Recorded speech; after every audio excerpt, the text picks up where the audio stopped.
Hello and welcome to the latest Red Robin pre-season mini-pod powered by Budget Tyres, Autocentre and 360 Chartered Accountants.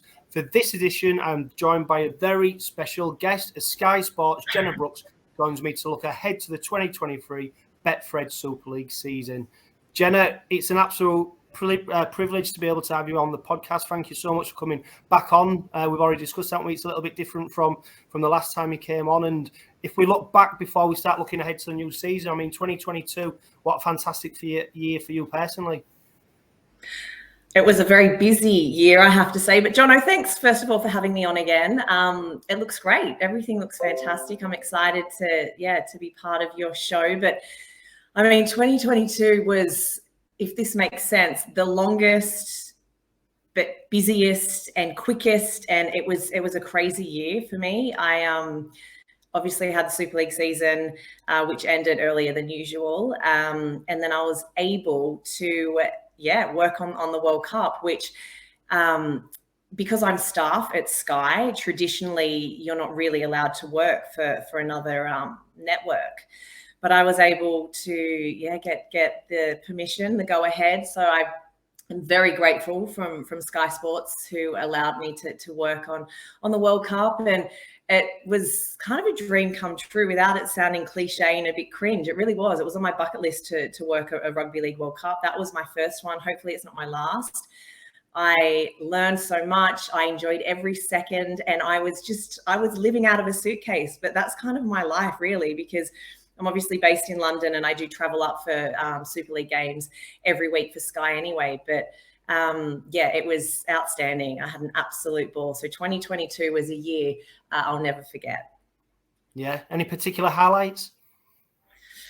From the World Cup, I would have to, there were so many memorable games. I think for me personally, because I was able to work on all three competitions, PDRL I wasn't unfortunately involved in, but the women's, the men's and the wheelchair, I was able to work across the three competitions.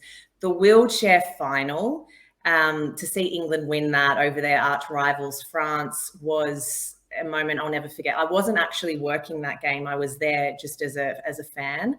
So that definitely a highlight that I'll never forget. I was in tears at the end. Forget the players. I was in the stands. I was crying, bawling my eyes out just with pride. And I'm not English, I'm Australian, but I think I've lived here for such a long time now. And obviously I've covered the sport for a decent amount of time. I have a real connection with England, and of course I want England to do well. But as I touched on, I am Australian, so I was actually able to work at Old Trafford, and I worked on the women's final, and to see the 𝓴𝓸𝓷𝓼 win in the style that they won, beating our arch rivals, the Kiwis, it was incredible. And I don't even know if it's sunk in yet that I was there. I was on the touchline. I was able to take part in the, BBC's coverage. I did all the, pre-match, post-match updates throughout the game. It was an incredible experience for me personally. And then to top it off, obviously Australia winning was fantastic. And then I was able to watch the men's from a great seat, and I could kick back, have a glass of wine and just enjoy the show.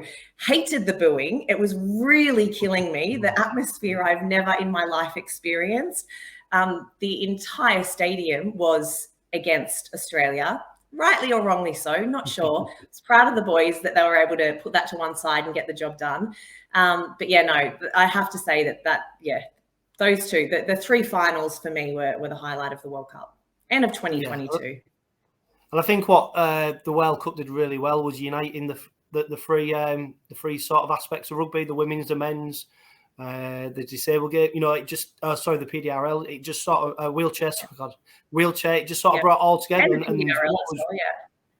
What was really impressive is how there was given equal time almost. The same coverage, and I think that's one thing that we should be really proud about in our sport is how we're trying to push the different areas of the game, not focus solely on the men's. And you're right, the World Cup final for me was an absolutely fantastic spectacle.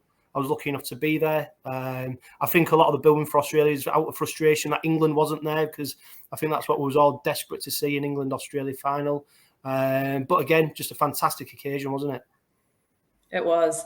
And just to add, you said there, the 4 competitions running alongside each other for the first time. It's never been done before, I don't think, on any sport, was fantastic for rugby league as a whole. I think the wheelchair game isn't big down under. So I think Australia and New Zealand have really kind of sat up and taken notice of how big the wheelchair game can be.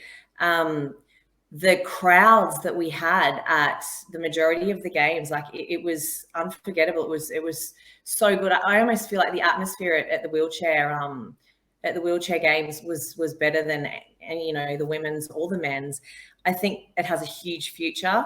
I'm super excited as well because yesterday, we're recording the podcast on Friday. John, I'm not sure when it goes out, but at the Super League launch, which was on Thursday, Sky Sports announced that for, I think it's the 2nd year in a row now, we're showing all 3 Super League grand finals. So we've got the men's, the women's, and the wheelchair. We've also expanded on the women's competition. So we're showing an extra game in the regular round. So we've got 3 games in the regular round of the women's playoffs and the grand final. So I'm interested in seeing the success of the World Cup, how that does impact the domestic season over here. I think already we're off to a good start.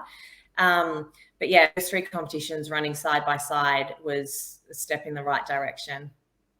Yeah, and you've mentioned that you was at the launch day for Super League yesterday. What was the vibe in the room? Because I know a lot of people are excited, looking forward to the new season. I'm guessing the head coaches, players, etc. They must have been as well. Yeah, excitement, absolutely. Huge turnout. There were a lot of journos there, a lot of media. They went to a lot of trouble. It was at it was in Manchester at the Science and Industry Museum, which is the same location where they actually held the World Cup launch. And it was a beautiful space. They'd done it up nicely. Everyone was so excited. I feel like for those that weren't involved in the World Cup, it's been such a long off season, hasn't it? Because we finished the end of September. So I just think everyone's ready and raring to go.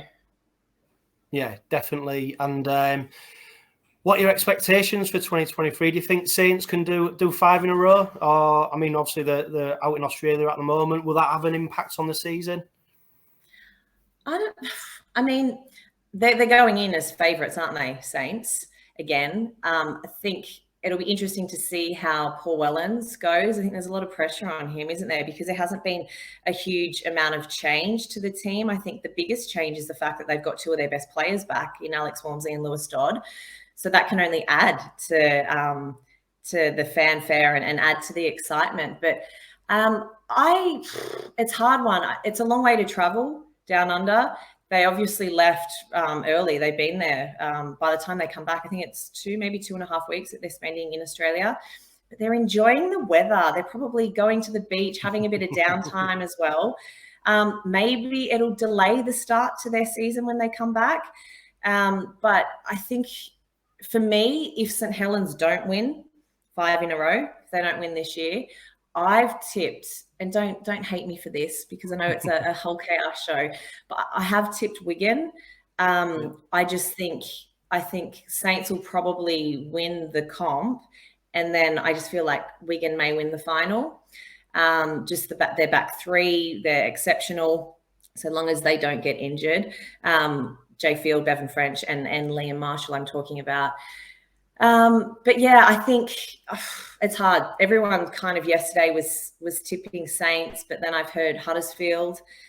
They've done really well. Ian Watson's done really well in the off-season with some key signings. Excited to see Kevin Nagama in action back in Super League. Very confused because when I interviewed him after the grand final, when he won with St Helens in 2021, wasn't it?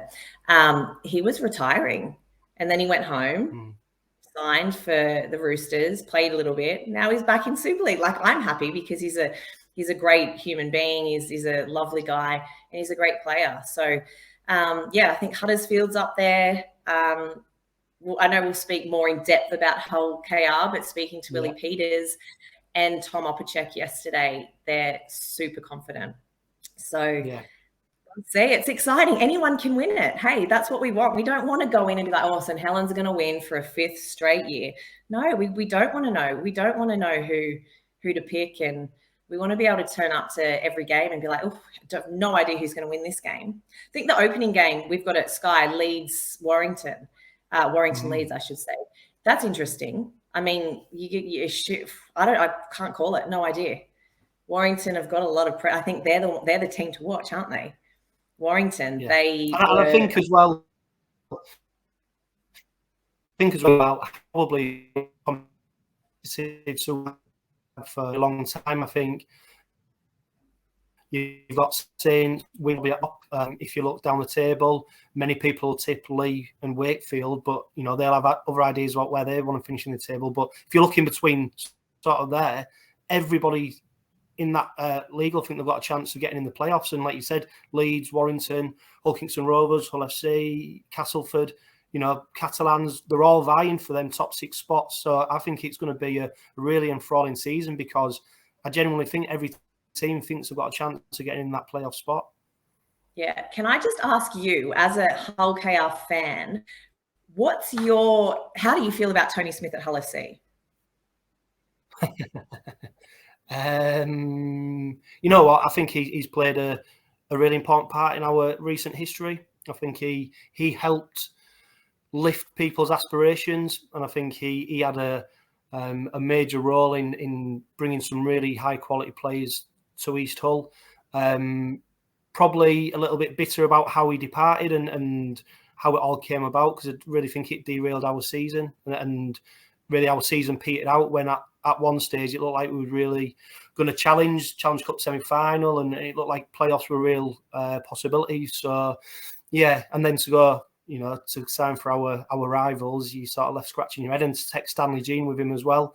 Yeah, it does leave a little bit of a bitter taste, but I suppose in 10 years' time, when people look back, I reckon people will be more thankful for what he's done rather than remembering how he departed. But that is, unless he takes that lot to a grand final or something like that, and maybe people won't be too thankful for him then. Yeah, I asked him. So he was one of the coaches I interviewed for Sky Sports News yesterday. And I said to him, April 7th is a day. I mean, everyone's talking about round 2 when Tony Smith goes up against his nephew, Rowan Smith. But I went straight to April 7th, the Hull Derby. I'm like, what, for you personally, Tony, what's going to be the biggest challenge? And in true Tony Smith fashion, he dodged the question and went on about something else, like, oh, every game has a story. And I know you media have to create something out of nothing. And he's like, I've coached a lot of teams, and you just got to put that behind you and be grateful for the time that you had there. And the influence that you had, hopefully it was a positive one, but you park that and you just focus on getting the 2 points. So I did try and make him bite. He didn't. No. And it's box office, isn't it? I mean, the game's box office already. Tony Smith just adds a little bit more spice into it, and hopefully, Rovers are doing well. If the black and whites are doing well, it's going to be a real humdinger of a game, isn't it? Because all eyes will be on the MKM Stadium. For the neutral, they'll want to see what happens. And we've, after we beat them with only 16 men in the final game of the season, obviously they'll want to get some revenge on us. So it is, we're already talking about a game that's a good couple of months down the road, but already it's exciting, isn't it? And for us last season, probably our highlight was the Good Friday victory. We saw the ratings performing. Everyone talks about not just what a game it was, but what an event. And I know for a fact you love coming down to Craven Park, don't you, and watching the games. There's always a special atmosphere. We're lucky that we've got our season opener against Wigan on Channel 4, and then we'll be on Sky very shortly after that. So, Craven Park is a special place, and I think you've already said before, Sky Sports cameras love coming down and showing our games. Yeah, it's one of our favourite venues. In terms of atmosphere and in terms of what the club has done off the pitch, as well as what they've done on it. Craven Street. I get kind of jealous of all the fans that are there. I'm like, hang on, why can't I get involved? But I'm always too busy doing the day job. But Yeah, I love it. Even the loud music at full time when I'm trying desperately to hear my post-match interviews, can't hear a thing. And I know, I think it was last year, maybe it was the year before. It must have been the year before, because it was when we were doing the head coaches with headphones on. And Tony Smith just got stuck into me, blaming me for how he couldn't hear anything. And so that was always fun. But yeah, Craven Park is one of our favourite locations to go to, favourite stadiums. The fans are so loyal. They're so lovely. I've been fortunate enough with the Mose Masoe Foundation that was set up. I'm one of the ambassadors, so I've worked closely with Hull KR. I mean, I work obviously alongside all the clubs, but there's a few that I work kind of closer with, and I've been fortunate enough to really get to know, some Hull KR supporters, and I love going there. Everyone's always so friendly and just, beautiful people. Yeah. And sending our best regards to Mose Masoe. Hopefully he's doing well. Yeah, it's quite an inspiring story, really, isn't it? When you consider what he's been through and to where he is now. I can tell you he is doing well. He's doing really well. He and his family living in Queensland, where apparently the sun is always shining. They're in the process of building a beautiful home. Their 3 beautiful children are growing up quickly. Carissa, I keep in contact with every now and then. We follow each other on social media, and they're all doing really well. The Men of League Foundation has kind of got behind Mossy down under, so they're doing their bit to help him where they can. Obviously, he's still in the situation he's in. There hasn't been a lot of improvement in terms of physical improvement from the injury, which is a real shame. I think they said that the first maybe 18, 24 months was the most important period for him in terms of his recovery. And once he hit that mark, it would be a lot harder to continue improving. But all in all, they're happy, and they're living a nice life in Queensland. Yeah, thank you for that. That's really good to hear. And I know a lot of people will be wondering probably how Moss is doing and stuff. So yeah, that was really good. You mentioned Willie Peters, Tom Opperchick. They were at the media day yesterday.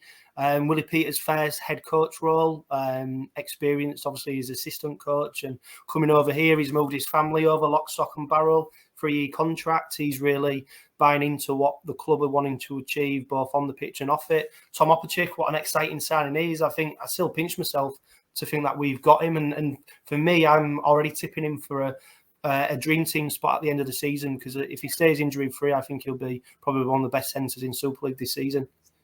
Oh, absolutely up there as well. I think Man of Steel. He's coming over, and what I like most about Tom Opperchick is the fact that usually we see these players come over from the NRL back end of their career, right? They're kind of they're here for one final paycheck. Not Tom. I think he's 28. He's late 20s. Yeah. Prime of his career. He could have stayed. He could have stayed in the NRL. He chose to come over. I asked him, why, and he mentioned Willie being one of the big influences in his decision to come over. He said he always wanted to try his hand at Super League, not at the end of his career while he was still in peak condition. He obviously didn't play in the grand final, in the NRL grand final, because I think it was hamstring injury he had. But he, part of that Parramatta side that did so well last year, he is going to be sensational. I'm so excited to see him. He's probably my new signing of the year. I think it's an unreal signing. Reece Kennedy as well, though. Jesse Sue. They're going to add a lot of size, a lot of power to Hull KR's pack. I'm just trying to, I think Willie Peters yesterday mentioned Jesse Sue and said that he believes he's going to play his best rugby in Super League. He feels that the Super League's going to suit his style of play. So I think those 3 guys are going to be fabulous for Hull KR. And Willie Peters, I mean, he knows the UK, doesn't he? He spent a number of years over here playing. He's a good friend of Brian Carney's. So I think he might be Brian Carney's only friend. No, I'm just kidding. But he's, Brian and Willie are very close. And he seemed lovely. I met him for the first time yesterday, and really so positive about the season. So's Tom. Both of them were like, we're here to win it. I mean, we want to be the best. We want to win. If you don't win, if you don't come first, you come last. And that was Tom Opacek's view. So he's come over here not just to, to play rugby, and he's come over to win. And so is Willie. So super exciting, super positive stuff for you guys. Yeah, and I think that's one of the big factors when some of these guys come over from the NRL. They're not just bringing the playing ability; they're bringing over a culture. They're bringing over, fresh eyes on raising standards, etc. And I think you've already mentioned Jesse Sue. I think he's come in not just to play, but obviously bring on the likes of George King, Matty Staunton, and play a role in developing them as players.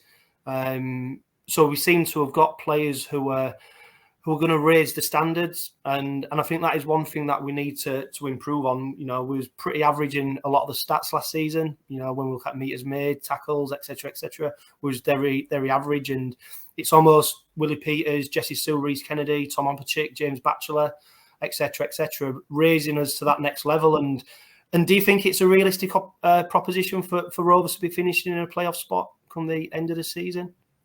Going off what Tom and Willie were saying yesterday, you'd be a fool not to believe it.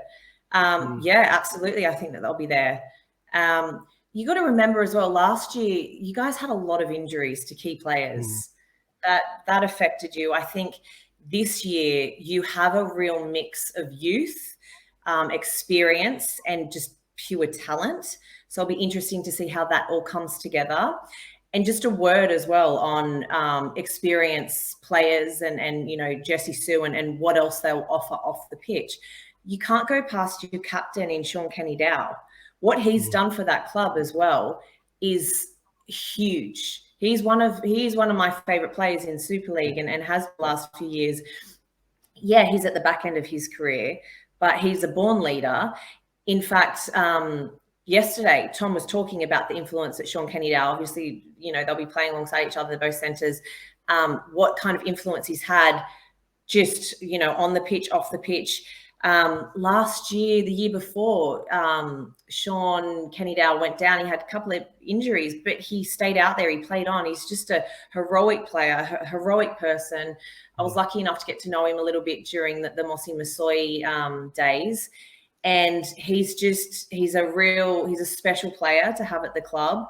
But I think I'm also excited just at the other end of the scale of seeing some of the younger players that you guys have got, like Jez Litton, Mikey Lewis, to see how they develop under a coach like Willie Peters himself. He used to be a halfback.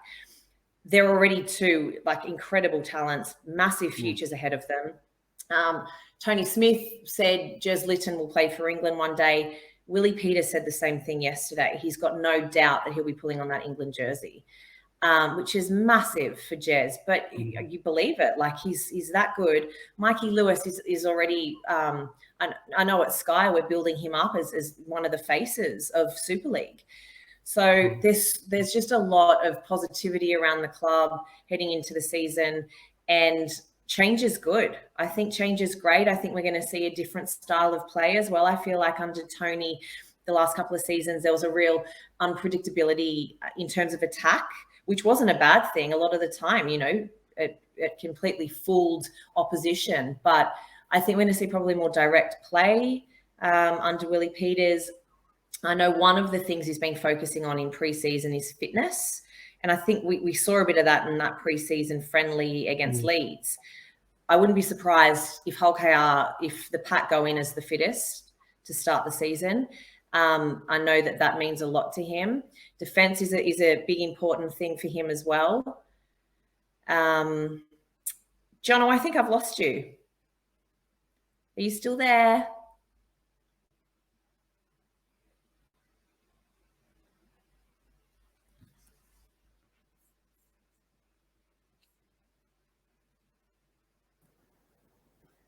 Sorry, Jenna, my internet just cut out then. I just had me, full frame me.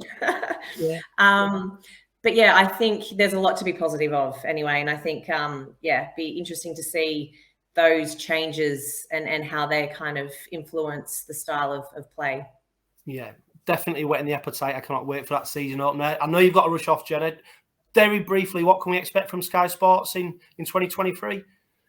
Oh, Big things. So I'm excited to say, and I don't know whether you'll be happy with this because I guess it's a little bit of competition, but this year we're launching a new podcast. Myself and John Wilkin will be doing that. It's called The Bench, and that'll go out every Monday, starting from, I believe, Monday coming. So a couple of little changes.